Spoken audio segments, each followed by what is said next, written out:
तो हम फिर से लेकर आ चुके हैं आप लोगों के लिए शाम की सभी ताज़ा और बड़ी खबरें। एक एक कर आपको सारी खबरों की जानकारी देंगे आज देश दुनिया में क्या कुछ हो रहा है। दरअसल दोस्तों सबसे पहली जो बिग ब्रेकिंग न्यूज़ आ रही है, आपको बता दोस्तों कोरोना तोड़े सारे रिकॉर्ड, मोदी सरकार पूरी तरीके से पस्त। जी हाँ, फिलहाल कर दिए सरकार ने हाथ खड़े, इसके बारे में आपको विस्तार से बताएंगे। वहीं पर दोस्तों आपको बता दें आज 7वें चरण का मतदान। जी दोस्तों 34 सीटों पर आज बंगाल में 7वें चरण का मतदान। पूरी तरीके से ममता बनर्जी ने उड़ाई भाजपा की धज्जियां, इसके बारे में आपको विस्तार से बताएंगे। वहीं पर दोस्तों ममता बनर्जी के भांजे अभिषेक बनर्जी का बड़ा ऐलान, बोले फिलहाल दीदी पूर्ण बहुमत के साथ जीत रही है। जी हाँ, भाजपा का सफाया करेंगे, इसके बारे में आपको विस्तार से बताएंगे। वहीं पर दोस्तों शिवसेना का मोदी सरकार पर बड़ा हमला, बोले फिलहाल इस दुनिया को स्वर्ग, इस देश को स्वर्ग बनाने का वादा कर भाजपा ने शमशान और कब्रिस्तान में तब्दील कर दिया। जी हाँ, लाशों के ढेर लग गए, इसके बारे में भी आपको विस्तार से बताएंगे। वहीं पर दोस्तों निर्मला सीतारामन के पति ने ही खोला भाजपा के खिलाफ मोर्चा, मोदी की उड़ाई धज्जियां, बोले फिलहाल स्वास्थ्य व्यवस्था को लेकर कोई भी जो है यहाँ पर आपको बता दोस्तों पहले से जो है तैयारियां नहीं कर रखी थी, इसके बारे में भी आपको विस्तार से बताएंगे। वहीं पर दोस्तों सुप्रीम कोर्ट की निष्पक्षता पर उठे सवाल। जी हाँ, लोगों ने कहा फिलहाल एक हफ्ते तक लोगों को मरता हुआ देखना चाहते हैं सुप्रीम कोर्ट। जी हाँ, इसके बारे में भी आपको विस्तार से बताएंगे। वहीं पर दोस्तों आपको बता दें दोस्तों सऊदी अरब का बड़ा फैसला, 80 टन, जी हाँ 80 टन दोस्तों आपको बता देंगे ऑक्सीजन। दरअसल दोस्तों बड़ा ऐलान कर दिया, अब ऑक्सीजन देने के लिए जो है यहाँ पर सऊदी अरब भी आगे आ गया है इंडिया की मदद करने को, इसके बारे में आपको विस्तार से बताएंगे। वहीं पर दोस्तों अगली बिग ब्रेकिंग में हम आपको बताएंगे ऑक्सीजन की किल्लत से जा रही कई जाने, मोदी सरकार को नहीं पड़ा कोई फर्क। जी हाँ, लगी चुनावी रैलियां में, इसके बारे में भी आपको विस्तार से बताएंगे।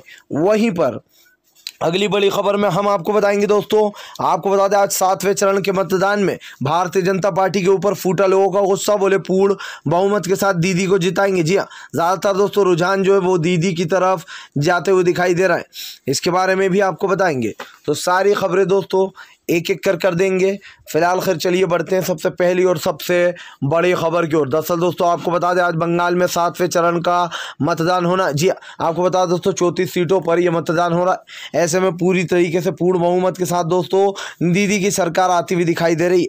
जहाँ 7वें चरण के मतदान में दोस्तों चुनावी लहर देखने को मिल रही है, तो वहीं दूसरी तरफ लोगों में कोरोना का खौफ बिल्कुल भी दिखाई नहीं दे रहा। आपको बता दें दोस्तों अब तक के मतदान में 7वें चरण का मतदान है, आखिरी मतदान ईद के दिन वो रखा गया है। लेकिन सवाल ये उठता है दोस्तों कि फिलहाल जहां एक तरफ कोरोना पैर पसार रहा है, देश में कोरोना की लहर चल रही है, वहीं दूसरी तरफ 7वें चरण का आज ये चुनाव है। इससे साबित होता है दोस्तों कि बंगाल में कैसे कोरोना वायरस की जो गाइडलाइंस है उसकी धज्जियां उड़ रही हैं।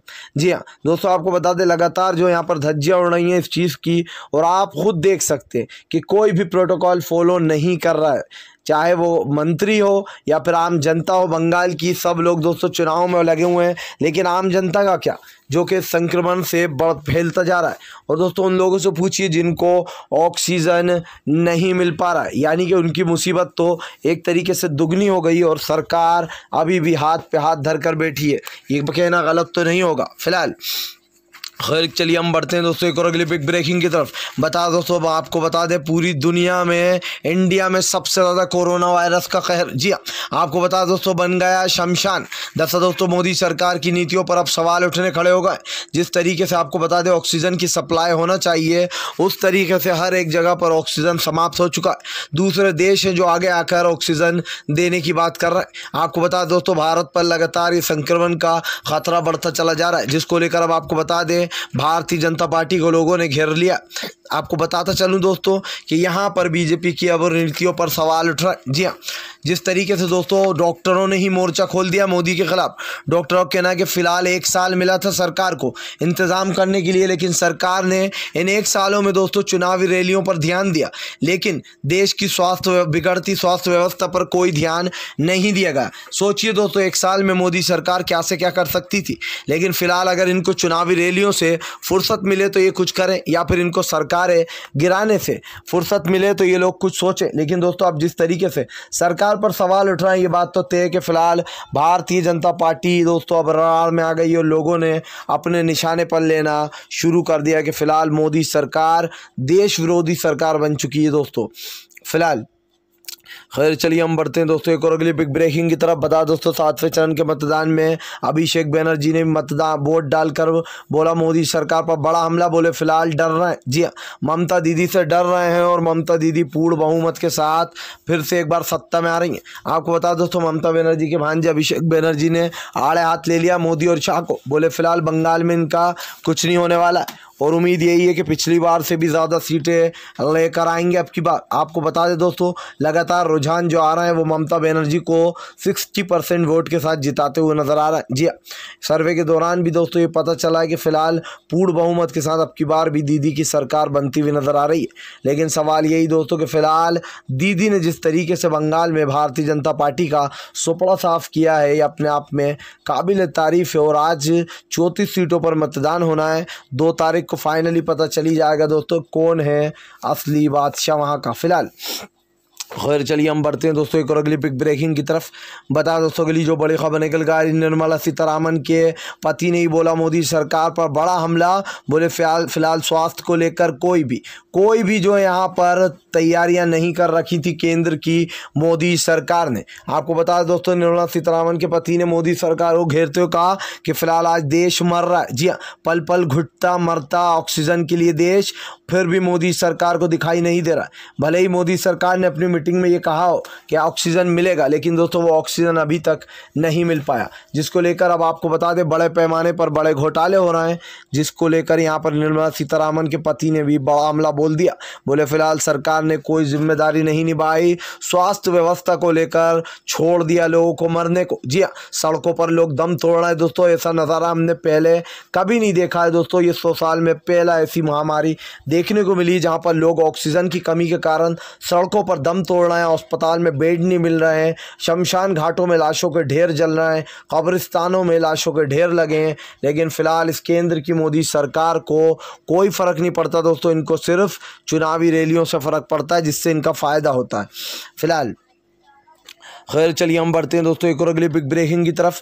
बता दोस्तों अगली जो बड़ी खबर निकल कर आ रही, शिवसेना का मोदी सरकार पर बड़ा हमला। बोले फिलहाल देश को स्वर्ग बनाने की जो लोग बात करते थे आज देश को शमशान और कब्रिस्तान में तब्दील कर दिया। जी हाँ, दरअसल दोस्तों शिवसेना का कहना है कि फिलहाल मोदी सरकार ने लोगों को स्वर्ग का नज़ारा दिखाकर शमशान घाट और कब्रिस्तान में जो है तब्दील कर दिया। लगातार दोस्तों मोदी सरकार के ऊपर सवाल उठ रहा है। आपको बता दें महाराष्ट्र और दिल्ली में सबसे ज़्यादा कोरोना केस निकल कर आ रहा है। महाराष्ट्र, यूपी और दिल्ली ये 3 जगह ऐसी हैं दोस्तों जहां पर सबसे ज़्यादा केस है। अब आपको बता दें डॉक्टर विशेषज्ञों ने ये बताया कि फिलहाल यूपी की जिस तरीके से आबादी है वहां पर केस बढ़ते ही जाना है। जी हाँ, आने वाले समय में वहां पर 5000 से भी ज़्यादा रोज़ के केस निकल कर आएंगे, 5 लाख से भी ज़्यादा। लगातार दोस्तों ये आंकड़े बढ़ते चले जा रहे हैं और सरकार को डरा देने वाले भी हैं, क्योंकि सरकार ने तो कोई भैया जिम्मेदारी निभाई नहीं है। मोदी जी ने हाथ ऊंचे खड़े कर दिए हैं। डॉक्टर लोग खुद कह रहे हैं कि भैया अगर कुछ भी अनहोनी होती है तो हमारी जिम्मेदारी नहीं है। अगर आपको कुछ भी यूज़ करना है तो आपको खुद ही ऑक्सीजन का इंतज़ाम करना होगा अगर अपने परिवार को बचाना है। लेकिन दोस्तों फिलहाल जिस तरीके से लोगों की जानें जा रही हैं और एक के बाद एक जाने जा रही हैं, ये अपने आप में बड़े सवाल खड़े करती हैं कि फ़िलहाल भारतीय जनता पार्टी का भांडाफोड़ हो चुका है। सरकार का असली चेहरा लोगों के सामने आ गया। फिलहाल खैर चलिए हम बढ़ते हैं दोस्तों एक और अगली बिग ब्रेकिंग की तरफ। बता दोस्तों सुप्रीम कोर्ट की निष्पक्षता पर उठने लगे सवाल। दिल्ली हाई कोर्ट के फैसले को आखिर रोक क्यों लगाई? जी हाँ, लोगों का सीधा सवाल, shame on you supreme court, shame on you. सोचिए दोस्तों, shame on you supreme court. और लाखों लोग सुप्रीम कोर्ट के विरुद्ध ट्वीट कर रहे हैं। अब सुप्रीम कोर्ट के जज क्या कहेंगे? अब सुप्रीम कोर्ट के जज किसका क्या बिगाड़ेंगे? क्योंकि अगर कोई एक इनके खिलाफ ट्वीट कर देता है कि ये मोदी के भक्त बने हुए हैं तो ये कहते हैं कि ये सुप्रीम कोर्ट पर सवाल खड़े कर रहा है और ये अमान्य कर रहा है। लेकिन अब जब सब लोग सुप्रीम कोर्ट पर सवाल उठा रहे हैं और shame on you supreme court लिख रहे हैं, अब सुप्रीम कोर्ट क्या करेगा? सोचिए दोस्तों, दिल्ली को हाई कोर्ट ने कितना अच्छा फैसला दिया कि अगर किसी ने भी ऑक्सीजन आने में बाधा डाली तो उसको डायरेक्ट फांसी पर लटकाया जाएगा। जी हाँ, लेकिन हाई कोर्ट बीच में उचक गया और हाई कोर्ट ने दोस्तों बीच में आकर ये कहा कि फ़िलहाल इसका फैसला हम करेंगे अगले हफ्ते। सोचिए दोस्तों, अगली सप्ताह, यानी कि जब तक लोग मरते हैं तो मरे, सुप्रीम कोर्ट आराम से 1 हफ्ते बाद फैसला देगा। उसके बाद भैया जो होगा मोदी सरकार के पक्ष में हो सकता है फैसला आ जाए, क्योंकि वैसे भी सुप्रीम कोर्ट के जो फैसले ज़्यादातर वो मोदी के पक्ष में ही आते हैं। जिस तरीके से वहाँ के जजों पर दबाव डाला जाता है, उनके तबादले कर दिए जाते हैं अगर कोई मोदी खिलाफ जाता है तो। मैं दोस्तों सुप्रीम कोर्ट की निष्पक्षता पर सवाल नहीं उठा रहा हूँ, मैं सवाल उठा रहा हूँ मोदी सरकार पर, क्योंकि मोदी सरकार जजों पर दबाव बनाती है, जजों पर प्रेशर बनाती है। हालांकि दोस्तों जज चाहें तो ये सवाल कर सकते हैं और सरकार को हटा भी सकते हैं। जी हाँ, बाबा साहब अम्बेडकर ने ये साफ साफ लिखा है अपने संविधान में कि अगर कोई सरकार समझ में ना आए सुप्रीम कोर्ट पर तो उनको अधिकार है सवाल उठाने का और उस सरकार को हटाने तक का। सोचिए दोस्तों, ये प्रावधान दिया गया है, लेकिन उसके बावजूद भी न जाने सुप्रीम कोर्ट के जज इतना क्यों डरते हैं सरकार से। फिलहाल खैर चलिए हम बढ़ते हैं दोस्तों एक और अगली बिग ब्रेकिंग की तरफ। बता दोस्तों अगली जो बड़ी खबर निकल कर आ रही है, सऊदी आया भारत की मदद के लिए आगे, 80 टन देगा ऑक्सीजन। जी आपको बता दोस्तों सऊदी के साथ साथ अब यूके ने भी जो यहाँ पर मोदी सरकार और भारतीय जनता पार्टी को घेर लिया था। लेकिन अब आपको बता दें कि फ़िलहाल सऊदी अरब ने ही दोस्तों भारत की मदद की है और यूके भी आ गया है भारत की मदद करने के लिए आगे। आपको बता दोस्तों बोरिस जॉनसन ने भी कहा कि वो फ़िलहाल भारत में जिस तरीके की स्थिति बन चुकी है उसको लेकर ऑक्सीजन की हेल्प करेंगे। लेकिन दोस्तों जगह जगह दूसरे देशों से मोदी सरकार को आपको बता दें सहारा मिल रहा है। सोचिए हमारा देश का प्रधानमंत्री आज इस हालत में आ गया है कि दूसरे देश मदद कर रहे हैं, यानी कि खुद ने तो कुछ किया नहीं है लेकिन दूसरे देश कम से कम दोस्तों इंसानियत निभा रहे हैं, ये बड़ी बात है। सोचिए सऊदी अरब दोस्तों, सऊदी अरब भी एक मुस्लिम देश ही है और जिस तरीके से ये लोग मुसलमानों को टारगेट करते हैं उन्होंने ही 80 टन ऑक्सीजन देने का वादा कर दिया।